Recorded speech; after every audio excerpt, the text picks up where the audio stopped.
ஸ்ரீமத் பகவத்கீதையில் மகாபாரத யுத்தத்தில் நிகழ்ந்த கிருஷ்ணர் அர்ஜுனருக்கு உபதேசம் செய்த நிகழ்வில் இருந்து சில கருத்துக்களை நாங்கள் உரையாடலாக பேச இருக்கிறோம். ஆத்ம அனுபவம் பெற எளிமையான வழி பக்தியோகமே ஆகும். பக்தியோகத்தை பற்றி நான் விளங்க கூறுகிறேன், கேட்பாயாக. பார்த்தா, செயலை துறத்தல், பக்தியுடன் செயல்படுதல் இரண்டுமே முக்திக்கு ஏற்றதாகும். ஆனால் இவை இரண்டில் செயலை துறப்பதை விட பக்தி தொண்டில் செயல்படுவது சிறந்ததாகும். வேறொன்றிலும் நாட்டமில்லாமல் பகவானிடம் அன்பு கொண்ட பக்தர்கள் எப்பொழுதும் பஜனையிலும் தியானத்திலும் ஈடுபட்டு சகுணரூபமான பரமேஸ்வரனான பகவானை வழிபடுகிறார்களோ, மேலும் எவர்கள் அழிவற்ற சச்சித் ஆனந்தமயமான பகவானுடைய சகுண ரூபத்தை மனமுருகி வழிபடுகிறார்களோ, அவர்கள் நிச்சயம் பகவானோடு ஒன்றிணைந்து விடுகிறார்கள். மேலும் அர்ஜுனா, பரமேஸ்வரரான என்னிடத்தில் மனதை ஒருமுகப்படுத்தி எப்பொழுதும் என்னை வழிபடுதலிலும் தியானம் செய்வதிலும் ஈடுபட்டுள்ள பக்தர்கள் சிரத்தையுடன் கூடியவர்களாக என்னையே வழிபடுகிறார்களோ, அவர்கள் யோகிகளிலேயே மேலானவர்கள் என்று என்னால் மதிக்கப்படுவர்.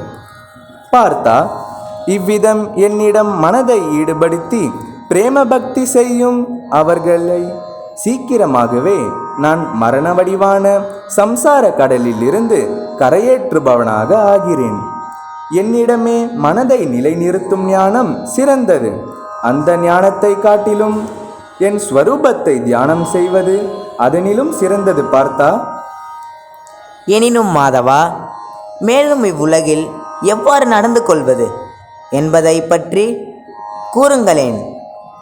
கேள் பார்த்தா, எவன் எல்லா உயிரினங்களிடமும் வெறுப்பு இல்லாதவனோ, தன்னலம் இல்லாமல் எல்லோரிடமும் அன்பு கொண்டவனோ, காரணமின்றி இரக்கம் காட்டுபவனோ, மமகாரமற்றவனோ அகங்காரமற்றவனோ, யோகியோ, இன்பத் துன்பங்கள் நேரும்போது நிலை மாறாது சமமாக இருப்பவனோ, பொறுக்கும் இயல்புடையவனோ, அதாவது குற்றம் செய்தவருக்கும் அபயம் அளிப்பவனோ, எப்பொழுதும் எல்லா விதங்களிலும் திருப்தி உள்ளவனோ, மனம் புலன்களோடு கூடிய உடலை தன்வசப்படுத்தியவனோ, மேலும் என் மீது திடமான நம்பிக்கையுடன் என்னிடத்திலேயே மனம் புத்தி இவற்றை அர்ப்பணம் செய்தவனோ, என்னுடைய அந்த பக்தன் எனக்கு பிரியமானவன். எவன் பகைவனிடமும் நண்பனிடமும் மதிப்பிலும் அவமதிப்பிலும் சமபுத்தியுடையவனோ, பகவானை எப்பொழுதும் சிந்தித்திருப்பவனோ, மேலும் வசிக்கும் இடத்தில் நான் எனது என்ற பற்றற்றவனோ, நிலைத்த புத்தியுடையவனோ, அப்படிப்பட்ட பக்தனே எனக்கு பிரியமானவன். மேலும் நம்பிக்கையோடு என்னையே மேலான கதியாக கொண்டு இந்த ஸ்ரீமத் பகவத்கீதை எனும் அமுதத்தை பயனை கருதாது அன்புடன் அனுஷ்டிக்க வேண்டும். பார்த்தா, மதுசூதனா, நின் பொற்பாதம் சரணடைந்தேன். தங்கள் தாமரை செங்கனி வாயிலிலிருந்து வெளிவந்த அழகான ஸ்ரீமத் பகவத்கீதையை நன்று கற்று பொருளுணர்ந்து மனதிலே பதிய வைத்து கொள்வதே பெறுதற்கரிய மானிட பிறவி எடுத்ததன் பயனாகும். நின் சொரூபத்தில் ஒன்றி இருக்க அருள் புரியுங்கள் மாதவா. நின் திருவடி தரிசனம் தாருங்கள் கேசவா. அர்ஜுனா, நீ பக்தர்களில் சிறந்தவனான அனன்யன். நீ எனக்கு மிகவும் பிரியமானவன். ஆனால் மாதவா, அனன்யன் என்றால் என்ன? பார்த்தா, பக்தர் என்னிடத்தில் வேண்டுவதையெல்லாம் நான் அளிக்கிறேன். ஆனால் அவர்களிடம் எனக்கு அவ்வளவு பிரீத்தி இல்லை.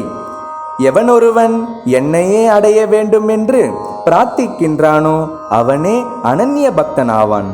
அவனே எனக்கு மிகவும் பிரியமானவன். அப்படிப்பட்ட பக்தர்களுக்கு நான் என்னையே அர்ப்பணிக்கின்றேன். இவர்கள் ஒரு புல்லையும் தழையையும் நீரையும் வைத்து பூஜித்தாலும் நான் அதையே மகத்துவமானதாக ஏற்கிறேன். இப்படிப்பட்ட மகத்துவமான பக்தர்களும் வாழும் இல்வாழ்க்கையில் துக்கமடைவது போல் நான் காண்கிறேன். அதை பற்றி நீங்கள் விளக்கி கூறுங்கள் மாதவா. பார்த்தனே, அனன்ய பக்தர்களின் இலக்கு என்னை அடைவதே என்பதால் அவர்களின் நித்திய கர்ம வாழ்க்கை முறையை என்னை அடைவது நோக்கியே இருக்கும். இதை இகத்தார் காணும்போது சாதாரண மனிதர்களின் வாழ்க்கையை விட துன்பம் அடைந்தவர்கள் போல் தெரியும். ஆனால் உண்மையில் அவர்கள் சதா என்னிடத்தில் பக்தி கொண்டு இருப்பதால் அவர்கள் பரமசுகத்தில் திளைத்திருப்பார்கள். எனக்கு பக்தி யோகத்தையும் பக்தர்களின் வாழ்வையும் பற்றி கூறியது நன்றாக விளங்கியது மாதவா.